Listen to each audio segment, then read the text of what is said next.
मित्रांनो, तुमच्या घरात जन्मलेला मुलगा तुमचा वारस आहे की तुमच्या पूर्वजन्मातील कट्टर शत्रू? गरुड पुराणात एक असं भयानक सत्य सांगितलं आहे जे ऐकून तुमच्या पायाखालची जमीन नक्कीच सरकेल. मित्रांनो, ही एक कथा आणि ही खोलवरची माहिती गोळा करून हा व्हिडिओ तयार करताना मी मनापासून खूप मेहनत घेतली आहे. तुमचा एक साधा लाईक माझ्यासाठी खूप मोलाचा ठरेल. माझ्या या मेहनतीसाठी एक लाईक नक्की करा. कमेंटमध्ये हर हर महादेव लिहायला विसरू नका आणि अशाच गूढ पौराणिक कथांसाठी चॅनेलला सबस्क्राईब पण करून घ्या. एका खोलीत एक बाप आपल्या नुकत्याच जन्मलेल्या कापसासारख्या मऊ आणि उलाशा नवजात मुलाला आपल्या मजबूत हातात घेतो. त्या बापाचे डोळे आनंदाने पाणावलेले असतात. तो त्या चिमुकल्या चेहऱ्याकडे एकटक पाहत राहतो आणि त्याच्या मनात हजारो स्वप्नांची रांगोळी तयार होऊ लागते. हा माझ्या म्हातारपणाचा आधार बनेल, तो स्वतःशीच पुटपुटतो. माझ्या घराण्याचे नाव हा उज्ज्वल करेल. मी माझ्या आयुष्यात जे जे मिळवू शकलो नाही ते सर्व मी याला देईन. स्वतःच्या पोटाला चिमटा काढून याला मोठं करीन, पण याला कोणतीही कमी पडू देणार नाही. हा माझा अंश आहे, माझा वारस. बापाच्या डोळ्यात दिसणारे ही स्वप्न, हा आनंद अगदी स्वाभाविक आहे. प्रत्येक माता पिता हेच स्वप्न पाहतात. पण मित्रांनो, इथूनच एका भयानक रहस्याची सुरुवात होते. अचानक एक प्रश्न उपस्थित होतो. तुमच्या कुळात तुमच्या रक्तात जन्मलेला हा मुलगा खरोखरच ईश्वराचा आशीर्वाद आहे की एका भयंकर शापाची सुरुवात? मित्रांनो, ज्या मुलाला तुम्ही काळजाचा तुकडा समजून वाढवता तो खरोखर तुमचाच आहे की कोणत्या तरी पूर्वजन्मीच्या भयंकर कर्माची परतफेड करण्यासाठी आलेला एक वसुली अधिकारी? या प्रश्नाचे उत्तर सामान्य माणसाच्या बुद्धीच्या पलीकडचे आहे आणि म्हणूनच आपल्याला वळावं लागतं गरुड पुराणाकडे. हिंदू धर्मातील सर्वात गूढ, सर्वात रहस्यमयी आणि मृत्यूनंतरच्या प्रवासाची अचूक माहिती देणाऱ्या या महापुराणात असे काही संदर्भ दडलेले आहेत जे वाचून माणसाची झोप उडते. कथेची सुरुवात होते यमलोकात. मृत्यूचा देव यमराज आणि भगवान विष्णूंचे वाहन असलेले पक्षीराज गरुड यांच्यातील एक अत्यंत गूढ संवादातून. एकदा पक्षीराज गरुड, ज्यांच्या मनात मृत्यू लोकातील म्हणजेच पृथ्वीवरील मानवाच्या वागणुकीबद्दल अनेक प्रश्न निर्माण झाले होते, ते धर्मराज यमराजांच्या दरबारात पोहोचतात. गरुड अत्यंत आदरयुक्त आणि जिज्ञासू स्वरात विचारतात, हे धर्मराज, मी पृथ्वीवर एक विचित्र खेळ पाहतो आहे. जेव्हा एखाद्या बालकाचा, विशेषतः पुत्राचा जन्म होतो तेव्हा मनुष्य एवढा आनंद का साजरा करतो? तो त्या अजाणत्या जीवाला आपला मानून त्याच्यावर जीवापाड प्रेम करू लागतो. पण मी हेही पाहिलं आहे की अनेकदा हाच पुत्र पुढे जाऊन त्या माता पित्यांच्या जीवावर उठतो. ज्या बापाने त्याला जन्म दिला त्याच्या छातीवर तो पाय देतो. जर पुत्र हा ईश्वराचा आशीर्वाद आहे तर मग काही पुत्र आपल्याच माता पित्यांचे मारेकरी किंवा त्यांना जन्मभर असह्य वेदना देणारे का निघतात? हा नियतीचा कोणता क्रूर खेळ आहे? यमराज शांतपणे हसतात. त्यांच्या चेहऱ्यावर एक न्यायी, कठोर पण तितकाच तटस्थ भाव असतो. ते गंभीर आवाजात म्हणतात, हे पक्षीराज, मनुष्य हा अज्ञानाच्या आणि मोहाच्या अंधारात जगतो. त्याला वाटतं की त्याच्या घरात येणारा जीव हा नव्याने निर्माण झालेला कोरा कागदच आहे, पण तसं नसतं. मृत्यू लोकात कोणीही कोणाकडे अकारण जन्म घेत नाही. ज्याला मनुष्य माझा मुलगा म्हणतो तो त्याचा नसतोच मुळी. तो असतो एका अत्यंत जुन्या आणि न मिटलेल्या हिशोबाचा अंतिम टप्पा. यमराज पुढे चित्रगुप्ताच्या खात्याचा नियम समजावून सांगतात. हे गरुडा, चित्रगुप्ताच्या दरबारात प्रत्येक आत्म्याच्या कर्मांची अत्यंत सूक्ष्म नोंद असते. जेव्हा एखाद्या माणसाचा मृत्यू होतो तेव्हा फक्त शरीर नष्ट होत नाही, त्याचे हिशोबही संपत नाहीत. जर एखाद्या माणसाने आपल्या आयुष्यात कोणाला फसवून त्याची संपत्ती हडपली असेल, कोणाला अकारण शारीरिक आणि मानसिक यातना दिल्या असतील, तर ती पीडित आत्मा मरण पावताना एक भयंकर सुडाची भावना घेऊन शरीर सोडते. ती आत्मा चित्रगुप्ताच्या दरबारात न्यायाची याचना करते. यमराजांचा आवाज आता अधिक भेदक होतो आणि मग तो कर्मसिद्धांतात लागू होतो, ज्याला ऋणानुबंध असं म्हणतात. ऋणानुबंध म्हणजे केवळ प्रेमाचे नाते नव्हे तर कर्माचे कर्ज. जर एखाद्या व्यक्तीने दुसऱ्याचे लाखो रुपये बुडवले असतील आणि तो तसाच मेला, तर चित्रगुप्त त्या फसवलेल्या व्यक्तीच्या आत्म्याला पुढच्या जन्मी त्याच धोकेबाज माणसाच्या घरात पुत्र म्हणून जन्माला घालतात. तो प्रेमापोटी नाही, तर व्याजासकट आपला जुना हिशोब वसूल करण्यासाठी येतो. तो जन्म घेतो, लहानाचा मोठा होतो, बापाची सर्व संपत्ती उडवतो, त्याला रस्त्यावर आणतो आणि आपला हिशोब पूर्ण झाल्यावर त्याला वाऱ्यावर सोडून निघून जातो. यालाच मनुष्य अज्ञानाने माझे दुर्दैव म्हणतो, पण तो फक्त न्यायाचा एक अदृश्य तराजू असतो. हा संवाद सुरू असतानाच यमराज गरुडाला पृथ्वीवर एक दृश्य दाखवतात आणि इथून कथेची गती अचानक संत होते. तो उत्सव, तो आनंद आता पार विरून गेला आहे. काळ पुढे सरकला आहे. तोच बाप ज्याने आपल्या वंशाचा दिवा हातात घेऊन मोठी स्वप्ने पाहिली होती, तो आज वयाच्या 70ीत पोहोचला आहे. ज्या मजबूत हातांनी त्याने मुलाला पाळण्यात झुलवले होते, ते हात आज थरथर कापत आहेत. पाठीला बाक आला आहे आणि चेहऱ्यावर सुरकुत्यांचे जाळे पसरले आहे. त्याने आपले सर्वस्व पणाला लावून रक्ताचे पाणी करून स्वतःच्या गरजा मारून त्या मुलाला मोठे केले होते. स्वतः फाटके कपडे घातले, पण मुलाला ब्रँडेड कपडे दिले. स्वतः उपाशी राहिला, पण मुलाच्या शिक्षणासाठी लोकांचे उंबरटे झिजवले. पण आज त्या घराचा दरवाजा जोरात बंद होतो. निघून जा इथून. म्हातारा झालास तरी तुझी हाव संपत नाही. म्हातारा झालायस तर गप्प पडून राहायचं. सारखी कटकट. तू केलंस तरी काय माझ्यासाठी? माझं आयुष्य बर्बाद करून ठेवलंस तू. मुलाचे हे विषारी शब्द त्या बंद दरवाजा पलीकडून एखाद्या शस्त्रासारखे बापाच्या काळजात घुसत आहेत. सून खिडकीतून तुच्छतेने पाहत आहे. बाहेर सुसाट्याचा थंड वारा सुटला आहे. तो म्हातारा बाप त्या थंडीत घराबाहेरच्या कच्च्या रस्त्यावर उभा आहे. त्याच्या हातात फक्त एक जुनी फाटलेली पिशवी आहे, ज्यात त्याचे 2 जोड कपडे आहेत. पायात साधी चप्पलही नाही. तो रिकाम्या हातांनी, थरथरत्या पायांनी त्या बंद दरवाजाकडे काही काळ सुन्न होऊन पाहत राहतो. तो संतापत नाही, तो शिव्या देत नाही. तो आतून पूर्णपणे कोलमडून पडतो. त्याच्या डोळ्यांसमोर तो दिवस उभा राहतो जेव्हा हाच मुलगा रांगताना पडला होता. तेव्हा बापाच्या काळजाचा ठोका चुकला होता. आज तोच मुलगा त्याला घराबाहेर ढकलून मोकळा झाला होता. त्या वृद्ध पित्याचे पाणावलेले डोळे हळूहळू वर आकाशाकडे वळतात. दाटून आलेल्या ढगांकडे पाहत तो आपले दोन्ही थरथरणारे हात जोडतो. गालांवरून अश्रूंच्या गरम धारा वाहू लागतात आणि हुंदका आवरत अत्यंत थकलेल्या, रडवेल्या आणि असह्य स्वरात तो विचारतो, देवा, हे जगन्नाथा, मी काय पाप केलं होतं रे? असा कोणता गुन्हा घडला माझ्या हातून की ज्याची इतकी भयानक शिक्षा तू मला देतोयस? ज्याला मी स्वतःच्या श्वासापेक्षा जास्त जपलं, त्यानेच माझे असे लसके का तोडले? मी तर फक्त निस्वार्थ प्रेम केलं होतं ना. मग माझ्या पदरात हे जगते निखारे का टाकलेस देवा? का?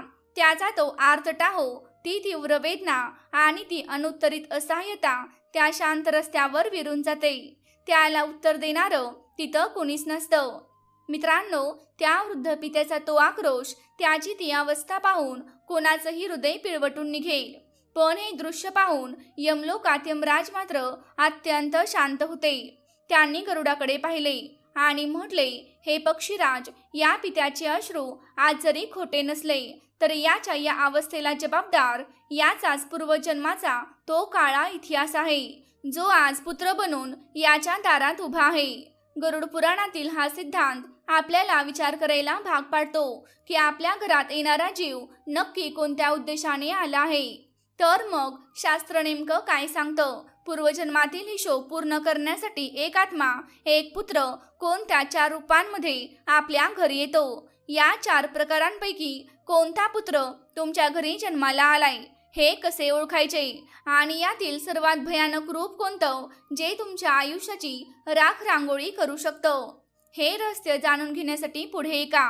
हे पक्षीराज, गरुड पुराणात पुत्राचे जे 4 प्रकार सांगितले आहेत, त्यापैकी सर्वात पहिलं आणि भयंकर रूप म्हणजे शत्रुपुत्र. यमराजांचा आवाज आता अधिक गंभीर आणि इशारा देणारा झाला होता. मृत्यू लोकातील मानवाच्या कर्मांचा हिशोब सांगताना ते गरुडाला एका अत्यंत भयानक सत्याची जाणीव करून देत होते. शत्रुपुत्र म्हणजे दुसरा तिसरा कुणी नसून पूर्वजन्मातील तोच कट्टर वैरी असतो, ज्याचा तुम्ही भयंकर छळ केलेला असतो.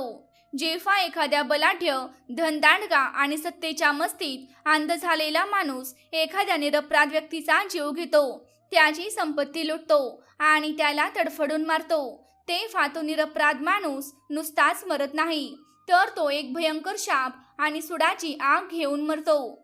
यमराजांनी गरुडाला पूर्वजन्मातील त्या अत्याचाराची कथा उलगडून सांगायला सुरुवात केली.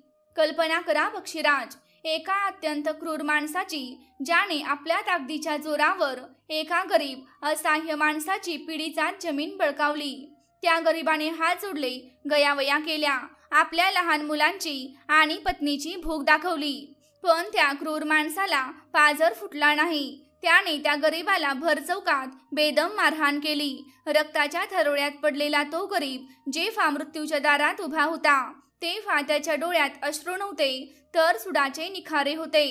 त्याने मरताना आकाशाकडे पाहत त्या क्रूर माणसाला उद्देशून एक भयंकर शपथ घेतली होती. तू माझा आणि माझ्या कुटुंबाचा घास हिरावून घेतलास, मला रस्त्यावर कुत्र्यासारखं मारलंस, मी हे कधीच विसरणार नाही. पुढच्या जन्मी मी तुझाच अंश बनून येईन आणि तुझ्याच घरात घुसून तुझ्या आयुष्याची अशी राखरांगोळी करेन की तुला मृत्यूची भीक मागावी लागेल, पण तुला मरणही येणार नाही. चित्रगुप्ताच्या दरबारात या तडफडणाऱ्या आत्म्याची ही शपथ आणि त्याचा हा आक्रोश नोंदवला जातो. चित्रगुप्त, जे कर्माच्या न्यायाचे सर्वात मोठे अधिकारी आहेत, ते आपला निर्णय सुनावतात.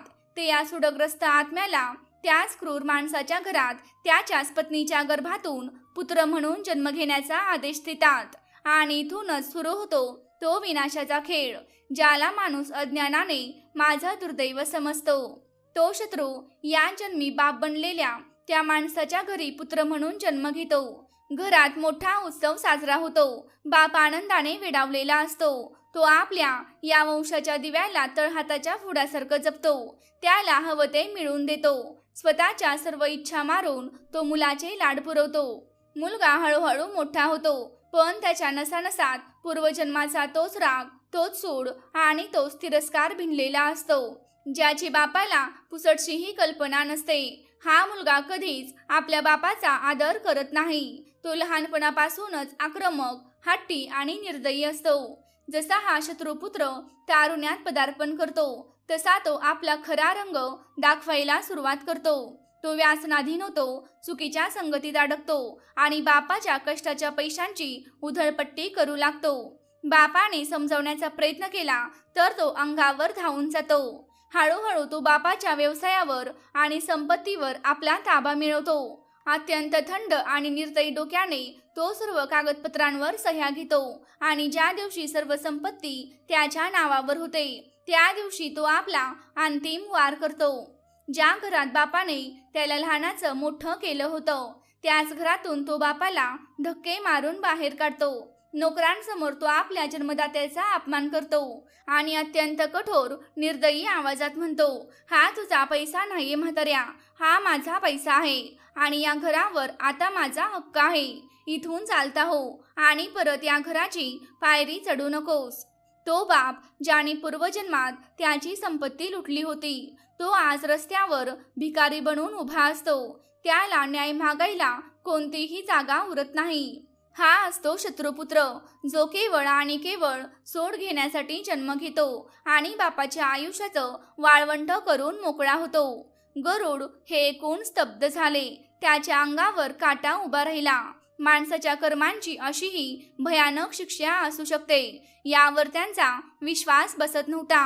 त्यांनी विचारले, हे धर्मराज, जर हा शत्रुपुत्र इतका भयंकर आहे, तर मग पुत्राचे दुसरे रूप कोणते आहे? काय ते यापेक्षाही जास्त वेदनादायी आहे? यमराजांनी एक दीर्घ श्वास घेतला आणि ते म्हणाले, हे गरुडा, पुत्राचे दुसरे रूप आहे ऋणपुत्र. हा पुत्र शत्रुपुत्रासारखा आक्रमक नसतो. तो बापाचा अपमान करत नाही किंवा त्याला घराबाहेरही काढत नाही, पण तो अशा काही वेदना देतो ज्या बापाच्या काळजाचे तुकडे तुकडे करतात. ऋणपुत्र म्हणजे तो आत्मा ज्याने पूर्वजन्मात तुम्ही काही कर्ज बुडवले आहे. तुम्ही एखाद्याकडून पैसे उधार घेतले असतील आणि ते परत केले नसतील. एखाद्या कामगाराकडून राब राबवून घेतली असेल पण त्याची मजुरी दिली नसेल किंवा एखाद्याची फसवणूक करून त्याचे पैसे हडपले असतील, तो पैसा, तो हिशोब कधीच संपत नाही. तो हिशोब पूर्ण करण्यासाठी ती व्यक्ती तुमच्या घरी ऋणपुत्र म्हणून जन्माला येते. ऋणपुत्र जेव्हा जन्माला येतो तेव्हा तो अगदी निरागस आणि दुर्बल असतो. तो जन्मतच एखाद्या भयंकर आणि दुर्मिळ आजार घेऊन येतो. तो दिसायला अत्यंत गोंडस असतो, त्यामुळे आईबापाचा जीव त्याच्यात अडकलेला असतो. पण त्याच्या जन्मापासूनच घराला हॉस्पिटलच्या वाऱ्या कराव्या लागतात. बापाची सारी कमाई, त्याची सारी जमापुंजी फक्त आणि फक्त औषधांवर, डॉक्टरांच्या फीवर आणि उपचारांवर खर्च होऊ लागते. तो निष्पाप वाटणारा ऋणपुत्र अंथरुणावर पडून असतो आणि त्याची ती तडफड आईबापाला पाहवत नाही. बापाची रात्रंदिवस धावपळ सुरू असते. एका डॉक्टरांकडून दुसऱ्या डॉक्टरांकडे, एका शहरातून दुसऱ्या शहरात. मुलाला वाचवण्यासाठी बाप आपली जमीन विकतो, घर गहाण ठेवतो. आई स्वतःच्या अंगावरचे सर्व दागिने विकून टाकते, लोकांकडून उधारी मागते, नातेवाईकांची उंबरटे झिजवते. पैसा पाण्यासारखा वाहून जातो, पण मुलाच्या प्रकृतीत कोणतीही सुधारणा होत नाही.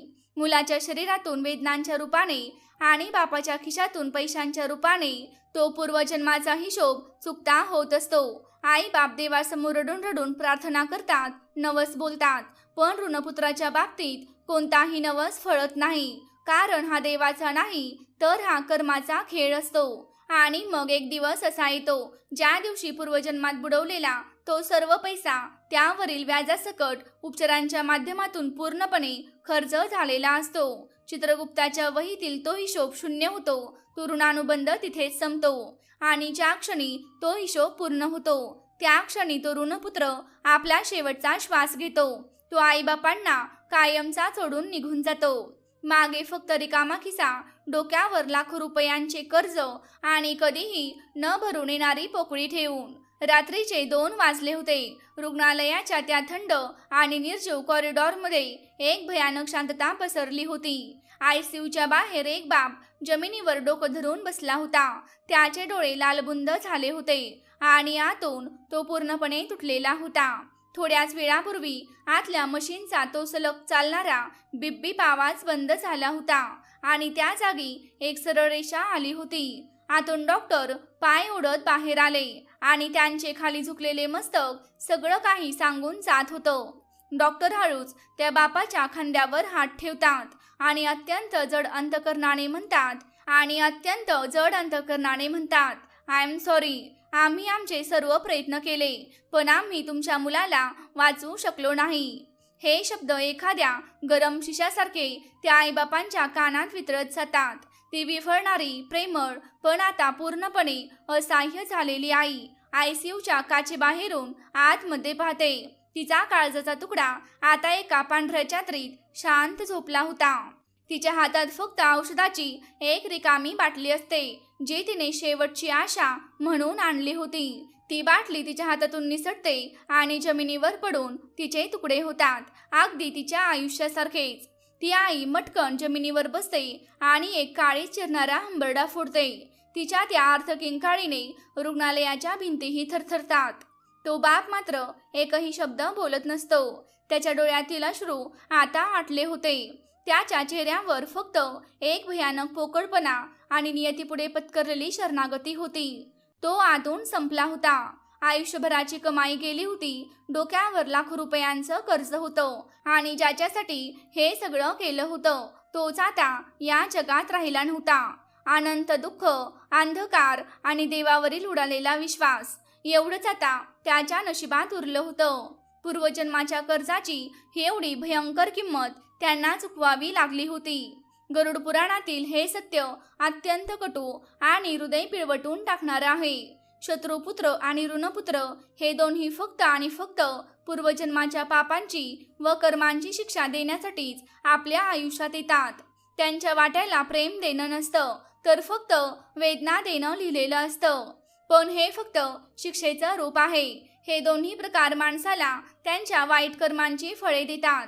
पण गरुड पुराण या व्यतिरिक्त पुत्राचे आणखीन एक असे रूप सांगते जे या कलियुगात अत्यंत दुर्मिळ आहे. एक असा मुलगा जो खरोखरच तुमचा आधार बनतो, जो तुमच्यासाठी स्वतःचे प्राणही पणाला लावतो. तो कोण असतो, त्याचे पूर्वजन्मी तुमचे कोणते देणे लागते आणि तुम्ही त्याला कसे ओळखाल, हे रहस्य आणखीनच आश्चर्यकारक आहे. पण हे पक्षीराज चित्रगुप्ताच्या दरबारात केवळ पापांचा आणि अत्याचारांचाच हिशोब ठेवला जातो असे नाही, तर माणसाने निस्वार्थ भावनेने केलेल्या पुण्याचा आणि सत्कर्माचा हिशोब सुद्धा तितक्याच बारकाईने ठेवला जातो. यमराजांचा आवाज आता थोडा मवाळ आणि शांत झाला होता. रुग्णालयाच्या त्या भयानक दृश्यातून गरुडाचे लक्ष वळवत यमराज पुढे म्हणाले, पुत्राचे तिसरे रूप आहे सेवकपुत्र. हा तो आत्मा असतो ज्याला तुम्ही तुमच्या पूर्वजन्मात अत्यंत निस्वार्थ भावनेने मदत केलेली असते. कल्पना करा, पूर्वजन्मात तुम्ही रस्त्यावरून जात आहात आणि एखादा अनोळखी माणूस भीषण अपघातात रक्ताच्या थारोळ्यात पडला आहे. सगळे लोक फक्त बघतच उभे आहेत, पण तुम्ही स्वतःचा जीव धोक्यात घालून रक्ताने माखलेल्या त्या माणसाला उचलून रुग्णालयात नेता आणि त्याचे प्राण वाचवता. किंवा एखाद्या भुकेने व्याकुळ झालेल्या मरणासन्न अवस्थेत असलेल्या जीवाला तुम्ही स्वतःच्या ताटातील घास भरवता. त्या बदल्यात तुम्ही कोणतीही अपेक्षा ठेवत नाही. यमराजांच्या चेहऱ्यावर आता एक स्मित हास्य होते. ते म्हणाले, जेव्हा असा उपकृत झालेला आत्मा शरीर सोडतो, तेव्हा तो चित्रगुप्तासमोर उभा राहून स्वतःहून मागणी करतो की ज्या महान आत्म्याने माझे प्राण वाचवले, मला जीवनदान दिले, त्याच्या ऋणातून मुक्त होण्याची मला संधी द्या. आणि मग हा कृतज्ञ आत्मा त्या माणसाच्या पोटी सेवकपुत्र म्हणून जन्म घेतो. हा पुत्र जेव्हा घरात येतो, तेव्हा तो स्वतःसोबत अपार शांती, समाधान आणि सुख घेऊन येतो. हा आजच्या कलियुगात जन्माला आलेला आधुनिक श्रवणबाळ असतो. सेवकपुत्राचे जीवन हे केवळ आणि केवळ त्याच्या मातापित्यांसाठी सेवेसाठी समर्पित असते. तो लहानपणापासूनच अत्यंत आज्ञाधारक, नम्र आणि संस्कारी असतो. तो कधीही आपल्या बापाशी उलटून बोलत नाही किंवा आईचा कधीही अपमान करत नाही. जेव्हा त्याचे आईबाप म्हातारे होतात, आजारी पडतात, तेव्हा हा मुलगा आपली स्वतःची सुखे, आपली स्वप्ने आणि काही वेळा आपले स्वतःचे वैयक्तिक आयुष्यही एका बाजूला ठेवतो. तो आपल्या वृद्ध आईबापांची एखाद्या लहान मुलासारखी काळजी घेतो. तो स्वतःच्या हाताने त्यांना घास भरवतो, त्यांना वेळेवर औषधे देतो. एवढंच नाही, तर जेव्हा आजारपणात आई बाप अंथरुणाला खिळतात, तेव्हा तो न कंटाळता त्यांचे मलमूत्रही स्वतःच्या हाताने साफ करतो. त्याला यात कोणतीही लाज वाटत नाही. उलट त्याला यात ईश्वराची पूजा केल्याचे समाधान मिळते. तो आपल्या आईबापांच्या पायात काटे मोडू देत नाही.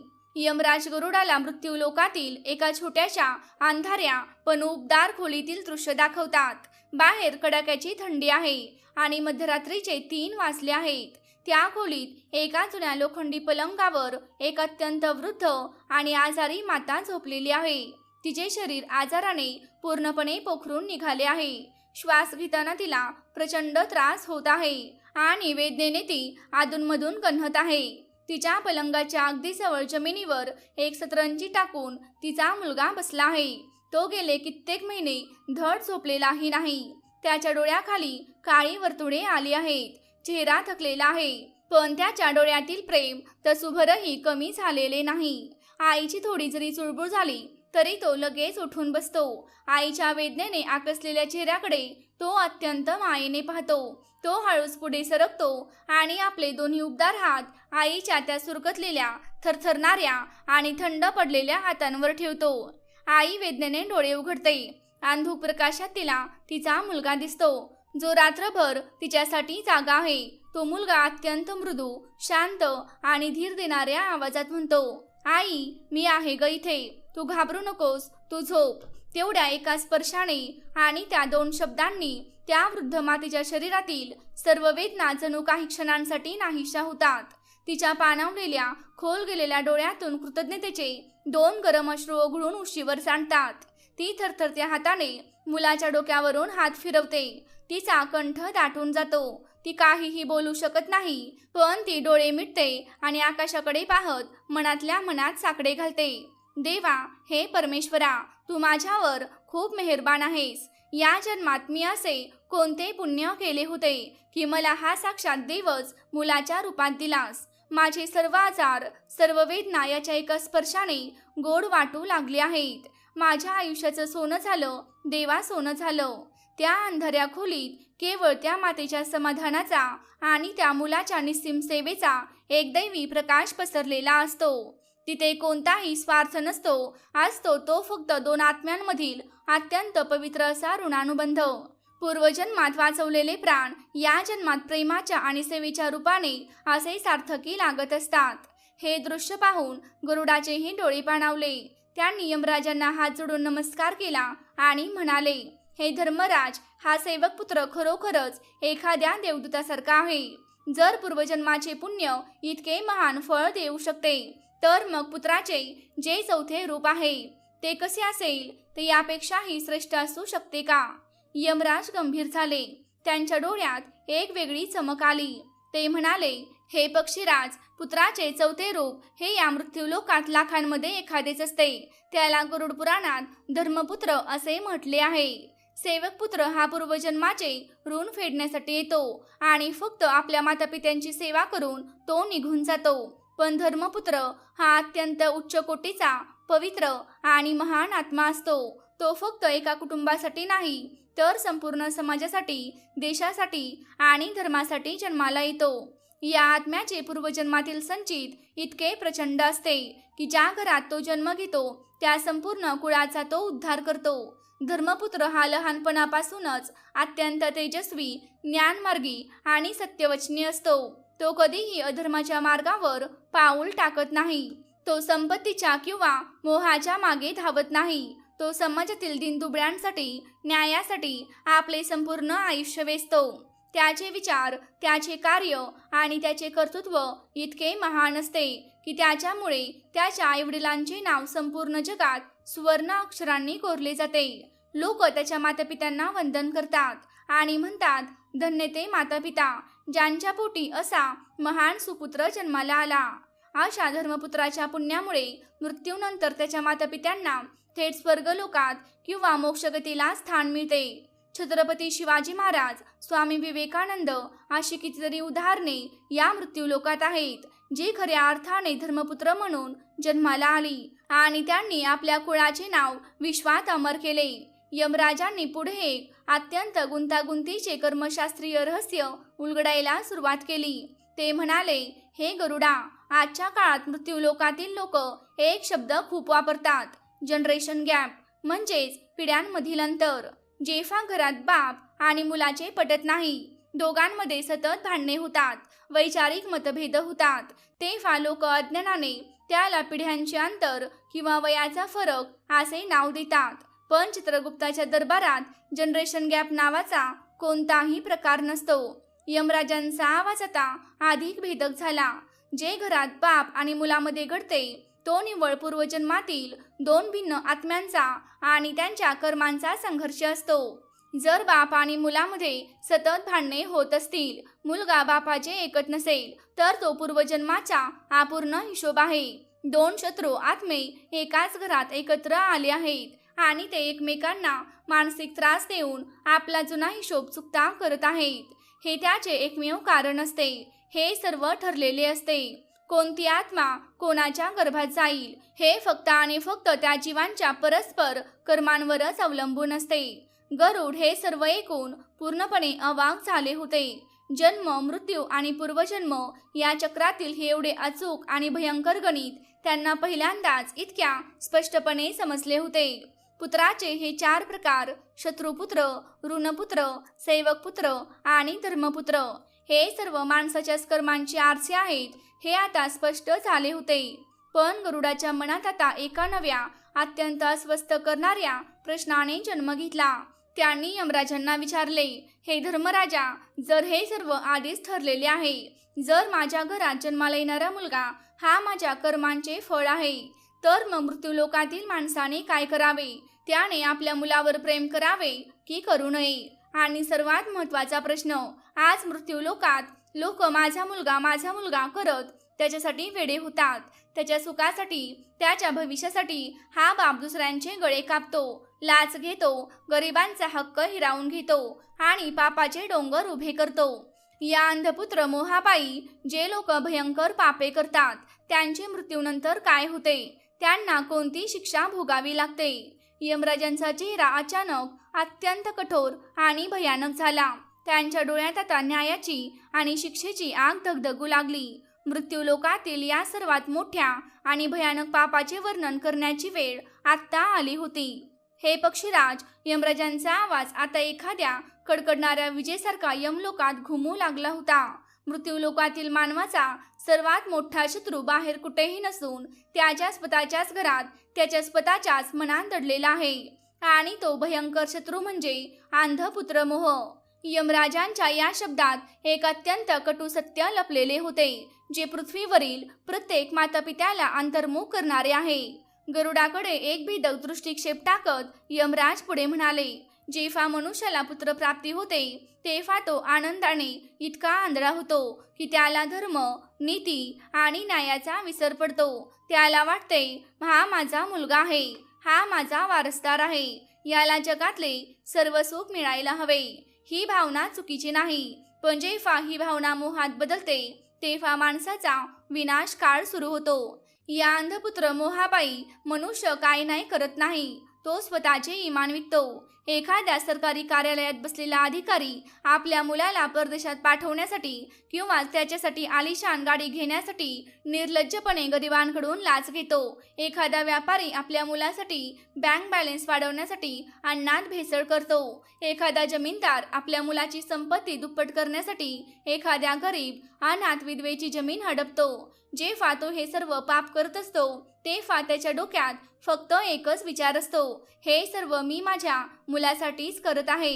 पण हेच गरुडा सर्वात मोठे भ्रमजाळ आहे, ज्यामध्ये अडकून मनुष्य स्वतःच्या हाताने स्वतःच्या पायावर कुऱ्हाड मारून घेत असतो. निसर्गाचा आणि कर्माचा नियम अत्यंत स्पष्ट व कठोर आहे.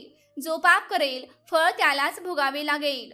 ज्या मुलासाठी हा बाप आयुष्यभर दुसऱ्यांचे गळे कापतो तो मुलगा कधीही बापाच्या पापात वाटेकरी होत नाही. तो मुलगा फक्त आणि फक्त बापाच्या पैशात वाटेकरी असतो, त्याच्या कर्मात नाही. चित्रगुप्ताच्या दरबारातील तो भयंकर न्याय समजावून सांगताना यमराज म्हणाले, ज्या दिवशी या पापी पित्याचा मृत्यू होतो तेव्हा घरात एकच आक्रोश सुरू होतो. तोच मुलगा ज्याच्यासाठी बापाने पापे केली होती तो छाती बडवून पडून रडतो. स्मशानात जाऊन अत्यंत दुःखाने बापाच्या चितेला अग्नी देतो. पण जसजशी त्या चितेची आग शांत होत जाते तसतसे त्या मुलाचे अश्रूही आटू लागतात. दिवसांचे सुतक संपले की तोच मुलगा पापाने कमावून ठेवलेल्या संपत्तीचा मालक बनतो. तो त्या पैशांवर आईश करू लागतो, जो आपल्या बायको मुलांसोबत सुखात राहतो. पण बापाने उभारलेल्या बंगल्यात शांत झोपतो. त्याचे आयुष्य पूर्ववत सुरू होते. यमराजांचा आवाज आता अत्यंत गंभीर आणि भयानक झाला. पण तिकडे ज्या बापाने त्या मुलासाठी आपले संपूर्ण आयुष्य आणि इमान पणाला लावले होते त्याची आत्मा मात्र चित्रगुप्ताच्या दरबारात थरथर कापत उभी असते. त्याच्या खात्यावर फक्त आणि फक्त दुसऱ्यांना दिलेल्या वेदना, फसवणूक आणि पापांचा काळाकुट्ट अंधार असतो. आणि मग चित्रगुप्त त्याला अशी शिक्षा सुनावतात की ती ऐकून यमलोकातील यमदूतांच्याही अंगावर काठा उभा राहतो. गरुड पुराणात या शिक्षेला तप्तमूर्ती नरक असे म्हटले आहे. यमराज गरुडाला त्या नरकाचे प्रत्यक्ष दृश्य दाखवतात.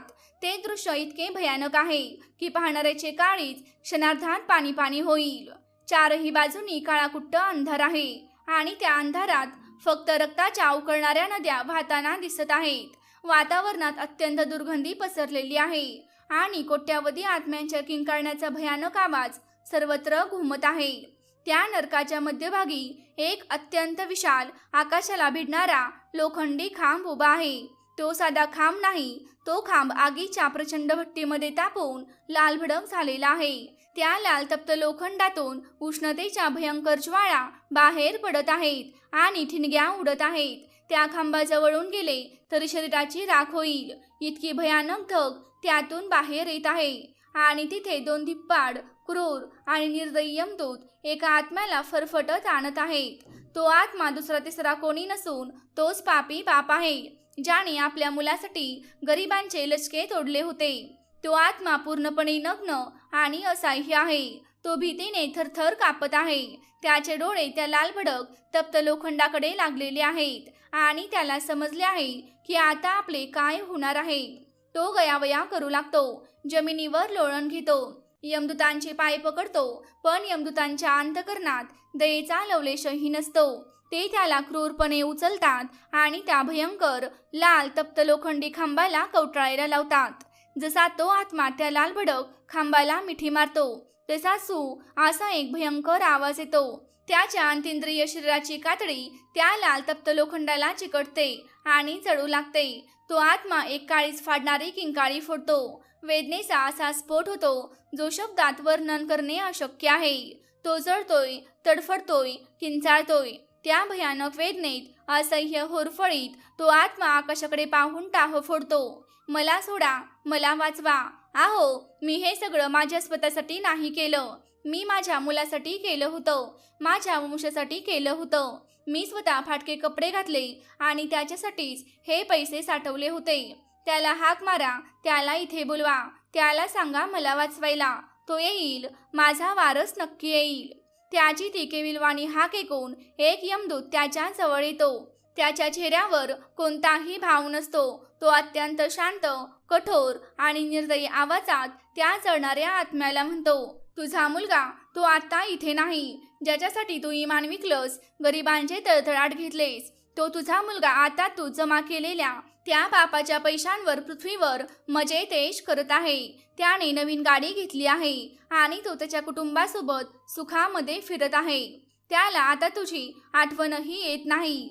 त्याने तुला कधीच विसरून एक नवीन जीवन सुरू केलं आहे. इथल्या या भयंकर आगीत जळायला तू आणि फक्त तूच एकटा आहेस. कारण पाप तू केलं होतंस आणि या नरकात पापात कुणीही वाटेकरी नसतं, कोणीच नाही. हे शब्द त्या लाल तप्त लोखंडापेक्षाही जास्त चटके देणारे असतात. त्या आत्म्याला अचानक जाणवतं की आपण आयुष्यात किती मोठी चूक केली. ज्याच्यावर आंधळं प्रेम केलं, ज्याच्यासाठी स्वतःचं मरण आणि नरकयातना विकत घेतल्या, तो मुलगा आता पूर्णपणे परका झाला आहे. तिथे उरते ती फक्त अत्यंत भयानक पोकळी, श्वास रोखणारी भीती, जळणारा पश्चाताप आणि युगानुयुगे भोगावा लागणारा अत्यंत भयानक एकटेपणा. तो आत्मा तिथेच त्या लाल तप्त खांबाला चिकटून कोट्यावधी वर्षे नुसता किंचाळत राहतो. मित्रांनो, गरुड पुराणातील हे सत्य अत्यंत अंगावर काटा आणणारे आहे. हे दृश्य आपल्याला एक खूप मोठी शिकवण देतं. जेव्हा तुम्ही चुकीच्या मार्गाने पैसे कमवता, तेव्हा तुमच्या कुटुंबातील सदस्य तुमच्या त्या पैशांवर, तुमच्या त्या सुखावर नक्कीच हक्क सांगतात.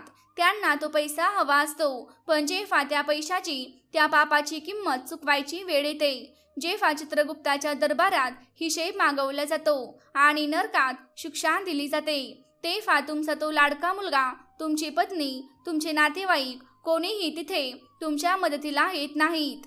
यमराज गरुडाला हेच समजावून सांगत होते की पुत्रमोह हा माणसाला केवळ आणि केवळ नरकाच्या दारात नेऊन उभा करतो. जगात कोणीही कोणाचे नसते. फक्त कर्मांचे आणि ऋणानुबंधनांचे खेळ असतात. जे कमवायचे ते सत्याने आणि नीतीने कमवावे. कारण जाताना माणूस फक्त आणि फक्त आपले कर्म सोबत घेऊन जातो, पैसा किंवा परिवार नाही. गरुड आता पूर्णपणे निशब्द झाले होते. त्यांना मानवाच्या या दुर्दशेची खंत वाटत होती. पृथ्वीलोकातील माणसाचे हे जीवन म्हणजे एक भयानक चक्रव्यूह वाटू लागले होते, जिथे तो अज्ञानाने स्वतःभोवती कर्माचे असे पाश गुंमतो, ज्यातून तो जन्मोजन्मी सुटू शकत नाही. गरुडांनी अत्यंत व्याकुळतेने यमराजांना विचारले, हे धर्मराज, जर हे सत्य इतके भयानक आहे, तर मग या सगळ्यातून सुटण्याचा मार्ग काय? जर मनुष्य अज्ञानाने या मोहात पडत असेल, तर त्याने आपले जीवन कसे जगावे? या ऋणानुबंधनाच्या आणि कर्माच्या भयानक जाळ्यातून एका सामान्य माणसाने स्वतःला कसे वाचवावे? तर मग मित्रांनो, गरुडाच्या या प्रश्नात आपल्या सर्वांच्याच आयुष्याचे सार दडलेले आहे. गरुड पुराण, श्रीमद भगवद्गीता आणि आपल्या प्राचीन शास्त्रांनी मिळून एक असा उपाय, एक असा अचूक मार्ग सांगितला आहे, जो जर माणसाने आपल्या आचरणात आणला, तर तो या ऋणानुबंधनाच्या भयानक जाळ्यातून कायमचा मुक्त होऊ शकतो. त्याला कधीही नरकाची दारे पाहावी लागणार नाहीत. तो उपाय काय आहे? माता पिता म्हणून माणसाने नेमकं कोणतं कर्तव्य पार पाडावं जेणेकरून त्याला मोक्ष मिळेल, हे अत्यंत महत्त्वाचे रहस्य आपण आता अंतिम भागात जाणून घेणार आहोत. हे पक्षीराज, या अंधकारमय आणि भयानक चक्रव्यूहातून बाहेर पडण्याचा, या ऋणानुबंधनाच्या पाशातून कायमचं मुक्त होण्याचा फक्त आणि फक्त एकच मार्ग आहे. यमराजांचा आवाज आता अत्यंत शांत, गंभीर आणि ज्ञानाच्या प्रकाशाने उजळून निघालेला होता. त्यांच्या शब्दात आता कोणतीही भीती नव्हती. होती तर एक असा शाश्वत उपाय दडलेला होता, जो ऐकण्यासाठी खुद्द गरुडही प्राण कानात आणून बसले होते. यमराज पुढे म्हणाले, आणि तो मार्ग म्हणजे भगवद्गीतेने आणि सर्व शास्त्रांनी सांगितलेला निस्वार्थ कर्माचा आणि मोहत्यागाचा मार्ग. मनुष्य लोकातील माणसाने सगळ्यात आधी हे भयंकर सत्य स्वीकारायला हवं की त्याच्या घरात जन्म घेणारा मुलगा हा एक स्वतंत्र आत्मा आहे, तो तुमचा मालकी हक्क नाही. यमराज गरुडाला कर्मयोगाचे अत्यंत गूढ तत्वज्ञान समजावून सांगत होते.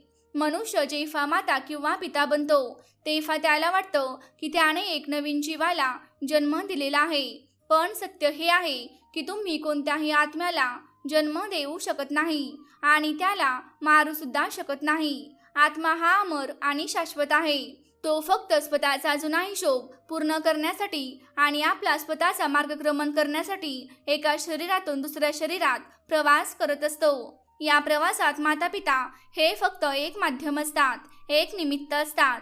जसा एखादा प्रवासी काही काळासाठी एखाद्या धर्मशाळेत थांबतो, तसाच तो आत्मा तुमच्या घरात, तुमच्या कुटुंबात काही काळासाठी थांबायला आलेला असतो. तो तुमचा नाही आहे, तो ईश्वराचा अंश आहे. हे ऐकून गरुडाला एक नवीनच दृष्टी मिळाली. यमराज पुढे म्हणाले, म्हणूनच मातापिता म्हणून माणसाने आपले कर्तव्य नक्कीच पार पाडावे. मुलाचे पालन पोषण करावे, त्याला चांगले संस्कार द्यावे, त्याला त्याच्या पायावर उभे करावे. पण हे सर्व करत असताना मनात चुकून सुद्धा मी याच्यासाठी करतोय, मग याने म्हातारपणी मला सुख दिलं पाहिजे, हा स्वार्थी विचार किंवा हा माझा वारसदार आहे, हा अहंकार बाळगू नये. जिथे अपेक्षा जन्म घेते तिथेच दुःखाची आणि ऋणानुबंधनाच्या चक्राची सुरुवात होते. निस्वार्थ मनाने केलेले पालनपोषण हाच खऱ्या अर्थाने मातापित्यांसाठी मोक्षाचा मार्ग आहे.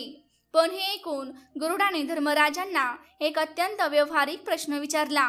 जर एखाद्याच्या नशिबात एखादा शत्रुपुत्र किंवा ऋणपुत्र आलाच, जो त्याला पावलोपावली अपमानित करत असेल, घरातून हाकलून देत असेल, तर त्या मातापित्यांनी काय करावे? त्यांनी त्याला शाप द्यावा का? त्यांनी न्यायासाठी आक्रोश करत बसावे का? यमराज अत्यंत मृदू पण ठाम आवाजात म्हणाले, नाही, अजिबात नाही. तिथेच तर मानवाची सर्वात मोठी परीक्षा असते. जर तुमचा मुलगा तुम्हाला विनाकारण त्रास देत असेल, तुमचा अपमान करत असेल किंवा तुमची संपत्ती हिरावून घेत असेल, तर अज्ञानाने त्याला शाप देऊ नका. कारण शाप दिलात, त्याच्याबद्दल मनात द्वेष आणि संताप ठेवलात, तर तुम्ही कर्माचा आणखीन एक नवीन धागा, आणखीन एक नवीन हिशोब तयार कराल, जो फेडण्यासाठी तुम्हाला पुन्हा जन्म घ्यावा लागेल.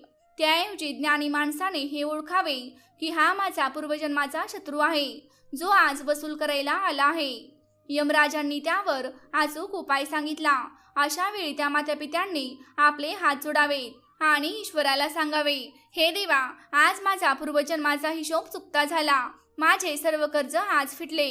मी या आत्म्याला मुक्त करत आहे. आणि जर नशिबाने घरात सेवक पुत्र किंवा धर्मपुत्र जन्माला आला, जो तुमची देवासमान सेवा करत असेल, तर त्याचाही अहंकार बाळगू नका. तो तुमच्या पुण्याईचा परिणाम आहे, हे ओळखून त्या सुखाबद्दलही देवाचेच आभार माना.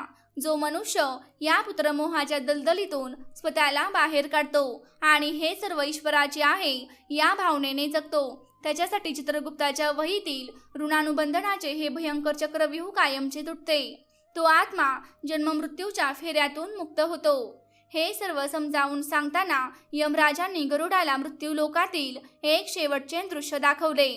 ते कोणत्याही भयंकर नरकाचे नव्हते, तर पृथ्वीवरील एका अत्यंत साध्या गरिबाच्या झोपडीबाहेरचे होते. आणि इथेच मृत्यूलोकातील कर्माचा सर्वात मोठा आणि अंतिम खेळ खेळला जात होता. कडकडीत दुपारची वेळ होती. सूर्याच्या प्रखर झळा जमिनीला भाजून काढत होत्या. एका जुन्या पडक्या घराच्या उंबरट्याबाहेर एक अत्यंत वृद्ध माता उभी होती. तिचे वय 80च्या घरात होते. अंगावर एक जुनी विणलेली सुती साडी होती. शरीरात त्राण उरले नव्हते. पाठीला बाक आला होता आणि चेहऱ्यावर आयुष्याच्या संघर्षाच्या खोल सुरकुत्या होत्या. तिच्या समोरच तिचा 50 वर्षांचा मुलगा उभा होता. त्याचा चेहरा संतापाने लालबुंद झालेला होता. त्याने अत्यंत क्रूरपणे कोणत्याही दयेविना आपल्या जन्मदात्रीचे काही फाटके कपडे आणि एक जुनी पिशवी घराबाहेरच्या धुळीत भिरकावून दिली होती. निघून जा इथून. पुन्हा या घराकडे तोंड करू नकोस. माझं आणि माझ्या बायका मुलांचं आयुष्य नरक करून ठेवलेस तू. जा, कुठे मरायचे तिथे मर, पण माझ्या दारात नको. तो मुलगा एखाद्या राक्षसासारखा ओरडत होता. त्याने अक्षरशः तिला धक्के मारून उंबरठ्या बाहेर काढले होते आणि तिच्या तोंडावर दरवाजा जोरात आदळला होता.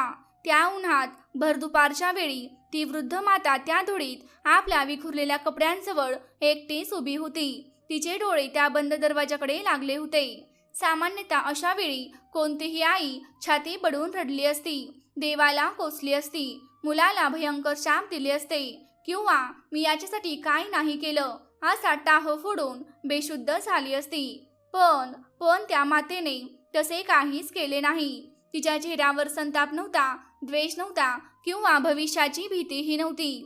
ती हळूहळू अत्यंत शांतपणे खाली वाकली. तिने आपले ते जुने कपडे एका पिशवीत भरले. त्यानंतर ती त्या बंद दरवाजाकडे पाठ करून अंगणातील एका जुन्या तुळशी वृंदावनासमोर आली. त्या उन्हात तापलेल्या जमिनीवर ती वृद्ध माता अत्यंत सावकाश गुडघ्यांवर बसली. तिने आपले दोन्ही थरथरणारे सुरकुतलेले हात एकमेकांना जोडले आणि आपले डोळे अलगद मिटून घेतले. त्या क्षणी तिच्या मिटलेल्या डोळ्यांच्या कडांतून 2 अत्यंत उबदार अश्रू घडले आणि तिच्या गालांवरून खाली घरंगळले. पण ते अश्रू दुःखाचे नव्हते. तिच्या ओठांवर अचानक एक अत्यंत शांत, समाधानी आणि दैवी स्मित हास्य उमटले. तिच्या चेहऱ्यावरचे ते हास्य असे होते जणू कित्येक युगांचे ओझे आज तिच्या पाठीवरून कायमचे उतरले होते. ती हात जोडून आकाशाकडे पाहत अत्यंत शांत, खोल आणि आत्मिक स्वरात स्वतःशीच पुटपुटली. हे परमेश्वरा, हे माझ्या विठ्ठला, तुझे अनंत उपकार आहेत रे माझ्यावर. आज माझा शेवटचा हिशोबही पूर्ण झाला. ज्या कर्माच्या ओझ्याखाली मी कित्येक जन्म दबले होते, ते कर्ज आज माझ्या या मुलाने माझी संपत्ती आणि घर हिरावून घेऊन पूर्ण केले. माझा कोणताही राग नाही त्याच्यावर. तो तर फक्त तुझा एक हिशोबनीच होता. आज माझे सर्व ऋणानुबंध तुटले. आज मी मोकळी झाली देवा. आज माझा हा आत्मा पूर्णपणे मुक्त झाला. आता फक्त मला तुझ्या चरणांची जागा दे. ती तिथेच त्या तापलेल्या जमिनीवर डोळे मिटून आणि ओठांवर ते विलक्षण स्मितहास्य घेऊन शांत बसून राहिली. तिच्या सभोवताली एक अदृश्य पण अत्यंत शक्तिशाली दैवी वलय निर्माण झाले होते. तिने फक्त एका क्षणात एका अत्यंत कठीण प्रसंगात आपल्या मोहाचा त्याग करून जन्ममृत्यूचे लाखो वर्षांचे चक्र भेदून टाकले होते. ती आता कोणत्याही कर्मात अडकलेली नव्हती. ती आता पूर्णपणे मुक्त झाली होती. यमलोकात हे दृश्य पाहताना गरुडाच्या डोळ्यांतूनही अश्रूंच्या धारा वाहू लागल्या होत्या. त्याने यमराजांना साष्टांग दंडवत घातला. हे धर्मराज, आज माझे अज्ञान पूर्णपणे नष्ट झाले आहे. मृत्यूलोकातील मानवाचे जीवन, त्याचे दुःख आणि त्याची मुक्ती या सगळ्याचे रहस्य मला आज खऱ्या अर्थाने उमगले आहे. जो मनुष्य या वृद्ध मातेसारखा पुत्रमोह सोडतो आणि प्रत्येक घटनेला कर्माचा खेळ मानून ईश्वराला शरण जातो, त्याला कोणताही नरक किंवा कोणतीही शिक्षा कधीच स्पर्श करू शकत नाही, हे मला आज समजले. यमराजांनी स्मित करत गरुडाला आशीर्वाद दिला. हे पक्षीराज, हेच गरुड पुराणाचे अंतिम आणि सर्वात महान सत्य आहे. जोपर्यंत मनुष्य माझे माझे करत मोहाच्या जाळ्यात अडकलेला असतो, तोपर्यंत तो दुःख आणि नरकाच्या यातना भोगत असतो. पण ज्या क्षणी तो सर्व काही तुझेच आहे असे म्हणून ईश्वराला शरण जातो, त्या क्षणी त्याचे सर्व ऋणानुबंध जळून खाक होतात आणि मग उरते ती फक्त शाश्वत शांती आणि अंतिम मुक्ती. हे रहस्य उलगडल्यानंतर गरुडाने यमराजांचे आभार मानले आणि ते आपल्या परमेश्वर भगवान विष्णूंच्या सेवेसाठी वैकुंठ लोकाकडे मार्गस्थ झाले. त्यांच्या पंखाच्या फडफडण्यासोबतच यमलोकातील तो गूढ आणि रहस्यमय संवाद कायमचा शांत झाला. पण मागे मृत्यूलोकातील मानवासाठी एक अत्यंत मोठा आणि विचार करायला लावणारा संदेश ठेवून गेला. तर मित्रांनो, ही कथा तुम्हाला कशी वाटली कमेंट करून नक्की सांगा. व्हिडिओ आवडला असेल तर लाईक नक्की करा आणि कमेंटमध्ये जय श्रीकृष्ण नक्कीच लिहा. आमच्या चॅनेलला सबस्क्राईब करायला विसरू नका. धन्यवाद.